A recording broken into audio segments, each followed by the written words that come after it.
Hello and welcome to the Concept Artist Podcast, interviewing up-and-coming concept artists to learn what it's like entering the industry today. Jair Medina is a concept artist currently working at VOLTA. His artwork is an impressive blend of 2D and 3D workflows, creating really crisp, nicely detailed designs. This is boldly on display in his graduation project from Sin Studio. He redesigned the movie 20,000 Leagues Under the Sea with a slew of bold and impressively formatted concepts. As a bonus, he has an adorable cat named Samsung, aka Sammy, that you can find lounging about on his Instagram. Welcome to the show. Hello.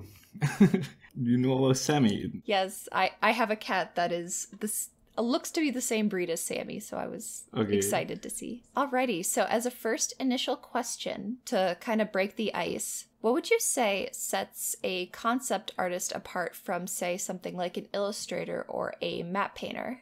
Well, I thought about that a lot, and actually that's a question that goes around pretty often with friends and colleagues. Mm-hmm. But I think nowadays it's more like for me, concept art is more about design than, let's say, the final product. And illustration is always about it's a 2D image to be displayed. Because let's say, like, for example, concept, when you do like a character, a weapon, or an environment, it has to be somehow made in a real world, on a 3D world. So you have to function. That's why design is so important. It cannot be just like a random drawing that is just pretty. And illustration, their purpose is to be displayed like in a box or in like a card. Or it can be just for marketing purposes. So I guess the final purpose is also important. But in general, I would say that just concept is always more about design, and illustration more about like the art part, I guess. But that doesn't mean that they cannot blend, because we as concept artists use illustration tools to portray our concepts. Matte painting is more, you end up using, at least as a concept, all the tools, because I also use matte painting techniques for my environments, for example. But I'm never going to put one of my final concepts like in the background on a movie or like a commercial. Instead, matte painting needs to be precise. It needs to look like realistically good. Mm-hmm. Yeah. When it comes to your designs, where do you find the most valuable feedback for improvement? Do you find that from your colleagues, or have you really cultivated an online community that you seek that from? I guess both. At the beginning, I had a YouTube channel, and that was when I didn't even know what was concept art. A lot of people used to kind of like criticize some things that I said, and they were right. So I think that was a good feedback, because I was just starting to know. I mean, they were random people, but they still had like good points. Nowadays, it's more all about like my art director and some of my colleagues, because they are the ones that know best, at least for the projects I'm working currently. And if I have to do some personal work, I probably will rely with my friends that know better than me, or just my friends, because personal work is so apart from like what you do at work. And so I will not even show it sometimes to my art directors, because I just don't want to have certain opinions mixed there. But yeah, normally art directors, colleagues, or if it's personal, I just will go with my friends. Even if they are not artists, I think sometimes they just have great points when you just like have a fresh eye there. Oh yeah, I feel it's definitely good to get sometimes an outside perspective. Yeah. Is that the approach that you took when you started really focusing on building up your portfolio as well? Well, that portfolio took a while, at least at the time, since studio was framed in different classes, and each kind of like piece that you have in your portfolio is directed by a different teacher. Mm-hmm. You get like rounds 101 every week on your process or how is it going, and that's when you get your feedback. And so it's like a process of iteration. It's quite long though. Yeah, it's just one-on-one with normally the teacher is someone that is working in the industry, so you kind of trust with them your portfolio. I don't know, it's hard because Cine Studio has sometimes just like a layout and a specific thing that they want from you. And if you are not like aligned with that, it can be tough, because some people want something more stylized, let's say. And I guess what they expect is more like AAA. Mm. And most teachers are oriented to AAA video games. So it's hard when you have like to confront the teacher and you have like a different kind of like train of thought. But for me, it worked, because my portfolio is pretty much like, oriented to AAA video games. So it was just straightforward with my teachers, just having the conversations and feedback. Gotcha. So it was a bit of a back and forth process when you were creating quote unquote good portfolio pieces, or what you would consider to be something that you would deem good enough to put into your portfolio? Yeah, and it's a long process. Sometimes, like, because I have some pieces that I never showed from that portfolio. I mean, I think they were sent to some companies or something, but I never put them online because it's just sometimes because the program lasts like a year and a half, and you start to build your portfolio like in the last 6 months, the last 6 months. So in 6 months, you grew a lot. Oh, yeah. And the pieces that you started doing at the beginning, it's just like at the end, you're not proud of it or your direction, because this is world building. Yeah. So you're making like a whole IP. In this case, as you said at the beginning, is a 20K Under the Sea. And that whole idea changed a lot from the beginning. So my concepts from the beginning sometimes don't match the last ones, not just in a skill, but also in storytelling wise. It's just too different. So it's problematic when you have to do feedbacks for such a long time. But at the end, you have like a month of just like constantly just feedback and just painting and painting and painting. So I think that last month is the one that kicks you off like with all your pieces and give you the final result. That must have been very exciting though, to be able to look back and see that drastic shift and really see the improvement. Yeah. It's insane because as I said, like that took a long time, but nowadays, like I produced those pieces in like 1 week or something like that. Like, and when you see, for example, with 3D, I didn't know any 3D at the beginning, like nothing, like at all, and I was refusing to learn it. And when I was in studio, I started to learn it with some friends, and I see now what I have learned from there, and it's almost impossible to realize how little I know, how little I used to know, because the things that I do right now at work rely too much in 3D.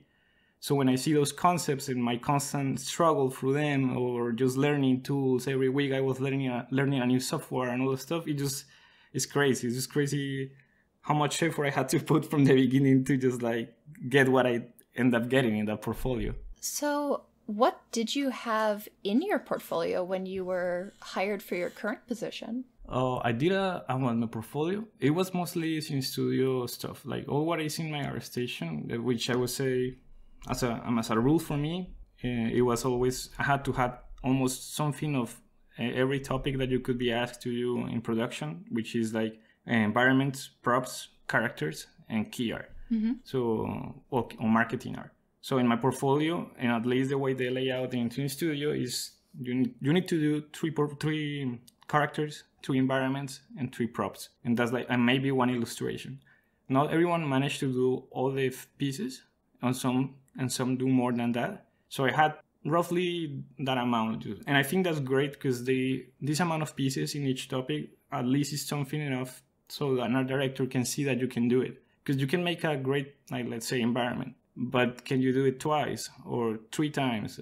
And not only that, another thing that is important to have, or at least we did, is to have a step-by-step process. So if you put like an environment, like if you are a professional that is like 15 years in the industry, well, it's fine because you're not looking for a job. Your reputation precedes you. But if, as a junior, you have to have like all thumbnailing, sketches, all that is backing up to a final piece. So the art director can see that you can do it. Otherwise, it's complicated because you can get even a great piece by luck.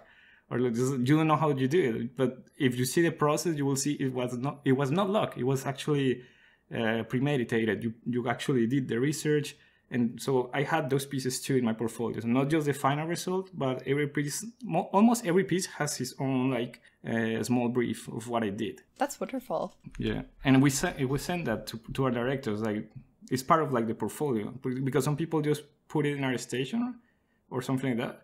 But if you are going to apply or something, I think it's a great idea to send also the process there. Oh, yeah. Really show that you have a clear grasp of really everything that goes into it. Yeah. And how old were you when you really fully entered the industry as a whole? I was 28, mm-hmm. like last year, yeah. So jumping back to your current position, how did you go about finding out about it? Was it through a listing? Was it through SIN? Or it was both, because Cine Studio sends your portfolio at the end to a bunch of companies, I think mostly in Canada. and they send portfolios that they have deadlines. So once you have like your portfolio, your final portfolio done, they will start sending it. And at the same time, like by the time I was just done with my portfolio, I started to reach out to studios, most of them in Montreal. So I use, for example, ArtStation have their own job listing. So if you go to ArtStation, you will see every week new jobs. Or LinkedIn also works, but I guess the most efficient one for me was just like go to the page of the studio that you want. I don't know. Well, Montreal has UV, Warner, Eidos. So you go to the page and you see if there is any offer. And if there is no offer, what we did is just like, at least, they always have like I don't know how you say that, but it's just an email to just send whatever. Mm-hmm. And you just send your portfolio saying that you just are free for freelancing or in-house studio, whatever you are expecting. Even if, I don't know, even if they don't see it, they probably will see it. But even if it's not good enough, and they probably get a response. They will say, hey, you're maybe not ready or whatever. So it's not a bad idea to just at least send something to the studios. Oh, definitely. At least you got your name on their radar. Yeah. Worst case, even if your portfolio sucks, like it's really bad, let's say. They don't care, because I've seen these guys watching portfolios and it's like one after another. It's just constantly watching portfolios. So they will forget your crazy portfolio. And actually, it will be good if you 6 months after you send your first really bad portfolio, send like a really pro one. Because then they will actually tie the things and will say, oh shit, sorry. Sorry for the curse. Oh, you're all right. You're just fine. All right. So they will see just like, oh my God, this is really improvement. And they will see how much you put, like how much hard work is in it. So it's even better. But see, probably after 6 months, you will get something even better. But I would not advise to just like constantly spamming your portfolio in the same company, because then it's weird. I don't know. No, that's definitely something good to know, though. How many places did you end up applying to at first? Like as I said, since studios send the portfolio. Oh yes, true. I think I sent it to probably 3 places that were like, I want to work for this company, or that's it. But after that, it was just mostly, that's the other thing. Like if you have like a strong portfolio, it's very likely that ArtStation will put it on trend, or it will just go around pretty fast because people are gonna like it. Your teachers are gonna like it. I don't like this. I don't like the networking and all this stuff. I've been always focused in just producing art, but it works. Like once you put your portfolio piece by piece, they will start going around. People are going to watch it. Our directors are in ArtStation, so you might get some messages through ArtStation too, which was my case. So that works. And if you have a portfolio, at least for me at the time, what it worked is just posting 1 piece per day. So that will give you more chances of getting noticed. And yeah, maybe you get offers not even applying. So yeah. So Sin Studios must be very proud of its students then. I guess. I don't know. But yeah. So when you did get your contact back, what was the interview process like? Super chill. I was super nervous because I remember we got some mock-up interviews in the studio, and they were really like, I don't know, like normal interviews, like who are you, what do you want to do in 5 years, all that stuff. So when I was approached by VOLTA, I was expecting something similar, and the interview was just like chill conversation with one of the managers and our directors. It was really, really chill. And I think honestly they just want to know if you're not a weirdo, and that's it. Yeah, so it was good. That's good. And how long have you been working with them now? It's been a year, more than almost, I don't know, like a year and a half, I think. And if you could refresh my memory, is this a contract position or a full-time position? I work full-time in-house. Did you have any expectations when going into this job, or did you just kind of go in blind? If you did have expectations, would you say that they matched reality? In some ways, yes, no, because prior to Cine Studio, I didn't even know what was concept art. And I was very blind. I was starting to learn some things here and there. It seemed more like painting pretty pictures, and as I said at the beginning, it is not like that. So that part kind of like, I already knew after Cine Studio that it was going to be more relying on the design. So it matches what I was expecting. in terms of like the process and the work and the workflow, I guess. But I guess it was different in the sense that when you're preparing a portfolio, you're giving your best. Like that's the best that you can do at the time. And you see in studio stuff, ArtStation stuff, and it's always like super nice quality pieces. Everything is just posting the best of the best. And that's something that was different at working in the real job. You don't always get to actually do those pretty pictures. Because most of the time you're doing just like, I don't know, like countless sketches and you never get to finish them.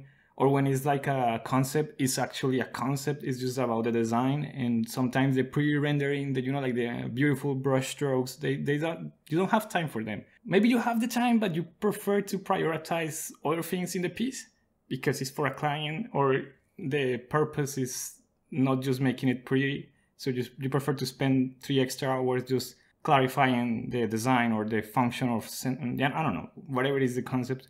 But that's completely different to what you taught or what they taught us at Cine Studio or what I expected from graduating and seeing these pieces in ArtStation. Those pretty pictures are just very rare. I guess I get to do some of them sometimes, but most of the times it's just sketches and rough pieces, or at least clear in design. What would you say your average day looks like then? Normally, I don't know, like I just arrive and I have I have a bunch of tasks that I need to finish by any time. Like it varies because our VOLTA is an outsourcing studio, so we have different projects, and I've been in many different, and each one is just completely another world. But currently, I've been for like almost a year in the same project, and it's just like a bunch of tasks, and they have already like dates. So I will start my day just reviewing which is for today or what is the delivery.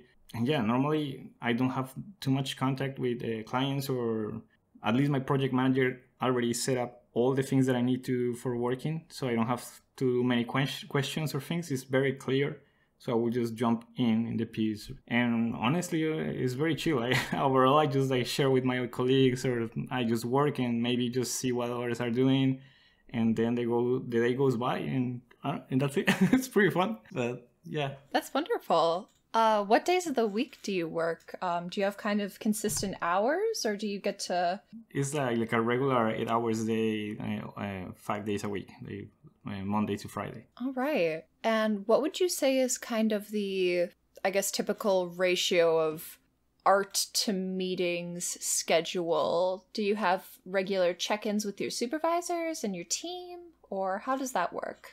It depends, as I said, in the project. Some projects require more like they have to have their eyes on you, because you cannot be free. And some others you are more like, okay, just do your thing, and we will be checking you post every time that you have like an update. It can be like every 2 days, every 3 days, sometimes every day, and you get some kind of feedback. But you don't need to make a meeting, I guess, every time that you have an update, unless there is something important. Or sometimes I, for example, don't understand like something specific that it was just written, and I just like don't know, or English is not my my native language, so sometimes some words don't make sense for me, so I have to actually ask my art director for just like a small quick chat. It's never been a problem to... I guess before pandemic was different, but nowadays I feel studios are like Skype or things like that. Even if they are in the same place, they just prefer to do quick chats. But yeah, it's very rare to have like an actual full meeting with, 10 people in the room, something like that. I know that things with the pandemic make things very different, but prior to the pandemic, or maybe even if post this is the way things will be, but was remote work an option at the start? Or do you know if it will be in the future? Yeah, no, it's always... Remote working has always been there. But I think nowadays there's more and more opportunities for remote. Like every studio is hiring remote, and at least that I know. And every studio also have more trust in those, because they already prove it. Like it works, it's cheaper and things like that. So there are a lot of studios that are shifting to hire more and more remote. But before it was always it was more freelancers. I guess nowadays they are more retainers, like they are hired for a year or 2 years in a row. Mm-hmm. But it's really, it's popping. I think every studio is doing it.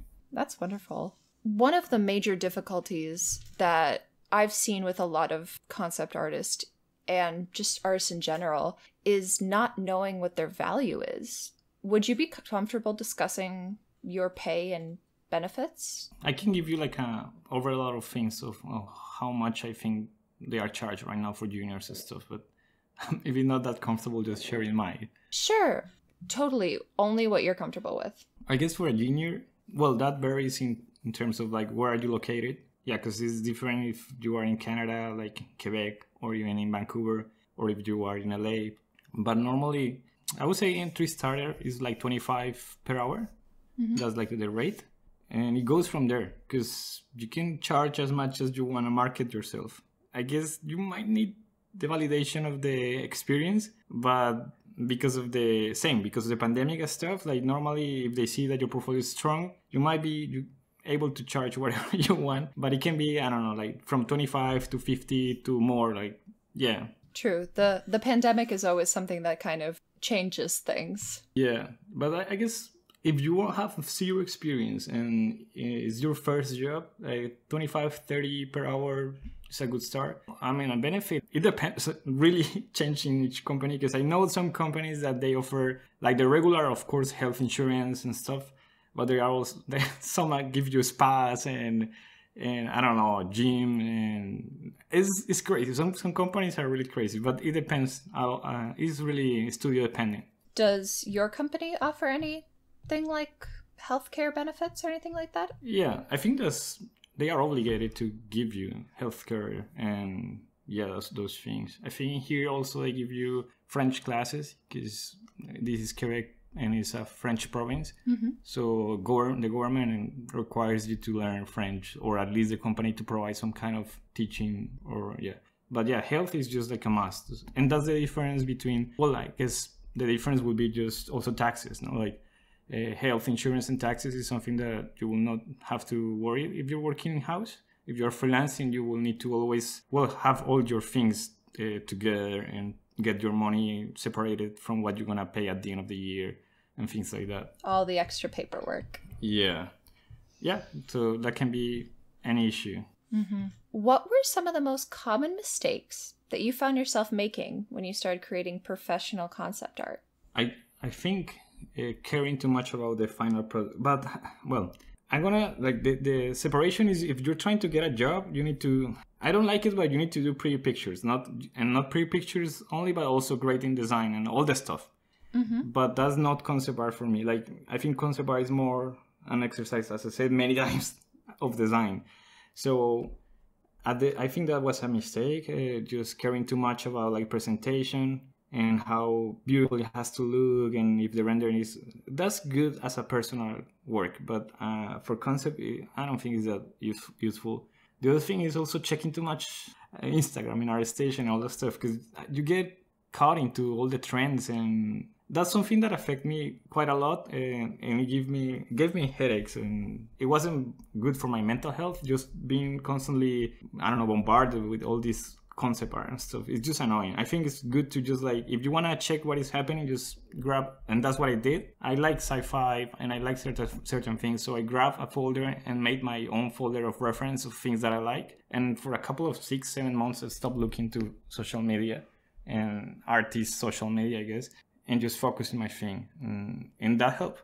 That's probably a lot healthier way of doing it. I feel like social media can definitely be a beast that sucks a lot of people in. Yeah, and especially because you see all people posting, and it's just great stuff all the time, because you just showed your great stuff. Very rarely you see people posting their really shitty sketches, mm-hmm. which sometimes are even cooler. But yeah, that's annoying, and I just can't with that. Oh yeah. So you utilize a combination of 3D and 2D. How do you see that being utilized in concept art within your job in general? It's a must. Every day I have to, probably 90% 3D in each of my pieces. Mm-hmm. I guess you need to know something, a little bit, at least have a rough blockout of any software, but at least know it very well and prove it. Prove that you can use it in your workflow. Myself, I use it a lot. It saves too much time. Like I thought, like, you could spend like 3 years trying to learn perfect perspective, or just spend 6 months learning a software and get perfect perspective. It's just a trade-off that I'm willing to do at the moment, But at the same time, I know that because I also like a lot certain things of drawing, that I will need to polish my fundamentals. But currently, it's just a lot of 3D. But also 3D, if you don't exercise your creativity or you don't get proper reference and you don't practice design fundamentals, you can know Blender very well, or I don't know, ZBrush or Trick or whatever software you're using, and you still will produce really bad designs, because it's not the tool, it's what you have. If you what you have inside in your mind. And that happened at the beginning when I was learning 3D. I remember just knowing how to do something very complex, but it was looking terrible. And you don't know why. And it's because you lack design fundamentals. That's it. So you need to know 3D nowadays, for sure. But just don't forget exercising all your other fundamentals. Yeah. And that is something that I've definitely heard from people, is that just because the tool is new and shiny and can help you out doesn't mean that you need to forego the basics. Yeah. For example, I use a lot VR, and there is a software called Adobe Medium.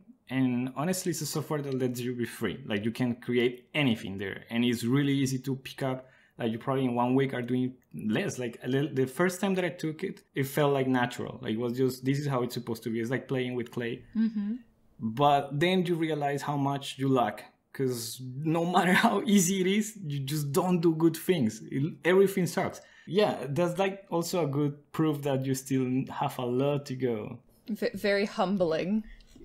Yeah, it teaches you. So, would you consider yourself someone then that doesn't have a style? Or do you consider yourself someone with a style? Yeah, I don't think I have a style. Because just the client is the one that decides your style, basically. If they want more stylized stuff, I will make more stylized stuff. But if it's like personal work, I don't know if I have a style. I don't think so. I should probably do more personal work to discover that. But right now, and even at the time when I was doing my portfolio, it's just referencing a lot of other people and kind of like going really close to what they are doing. Because they succeeded by doing it, so of course you're not gonna be the same, because it's hard to do a masterpiece in the first try. Mm-hmm. But the closer you get to your reference, and it will probably look better, but it will look like other people's stuff, not your stuff. So yeah, I don't think that's actually style. That makes sense. That definitely makes sense. When it comes to that sort of same vein, do you have any other non-concept art related experiences or pieces that find their way into your creation process? Nowadays, I'm currently into 3D printing and all the stuff. Mm-hmm. So I guess I do a lot of... I really love figures and anime and all that stuff. So I invested a lot of time just learning VR tools and doing how to do proper sculpting. So that fits a lot into what I do. Sometimes I enjoy it even more than concept art, because it's just my stuff. And I really like... I love mechanical things. And I love anime stuff and sci-fi. So this is a way for me to just be creative and kind of like get again those goosebumps as a child just playing with clay. So I found 3D printing and just overall very rooting to myself. And I really enjoy to just apply what I learned into my concepts, because it's overlapping all the time. Oh, yeah. Although it's different. Yeah, I live a lot thinking about art, but probably also films, but it's the same. I guess it's unavoidable. You're always thinking about certain visual things. But I'm very glad that you can find those things that still give you that childlike goosebump, as you said. I think that's very important to retain that in your art and just life in general. You need to, because at least the position of concept artist is I always have these moments that I'm gonna quit because I just wanna do whatever I wanna do. But it's like every job, even though you're doing cool stuff or whatever you wanna call it, it's still a job. So no matter what, Friday comes and you wanna do something different, and having something at the side, it will let you keep going or keep being creative. Because as I say again, at the end, the client has is the one that chooses all your designs or your drawings, so it's not as fun when someone is telling you how to do it and sometimes you're like, this is not the right choice, client.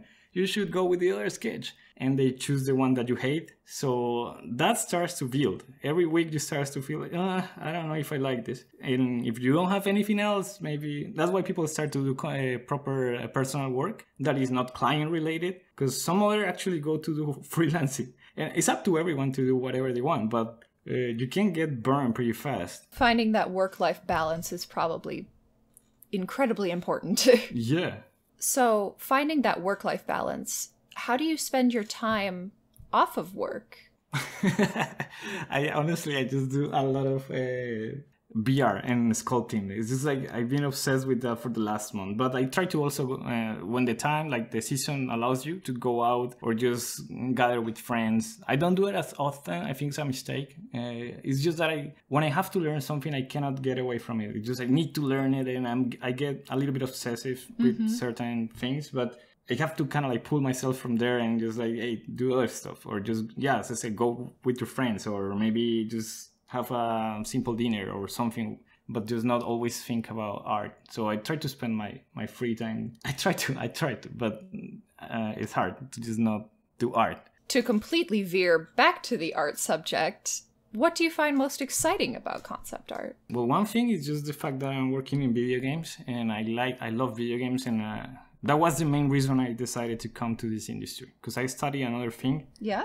But I wasn't feeling happy with what I studied. I guess I always had the artsy thing, or I was always doing some art-related stuff. But I didn't know that video games use concept art. As I said, I didn't know concept art, so I never questioned myself how they come up with these ideas. And one of those games that I love is Halo.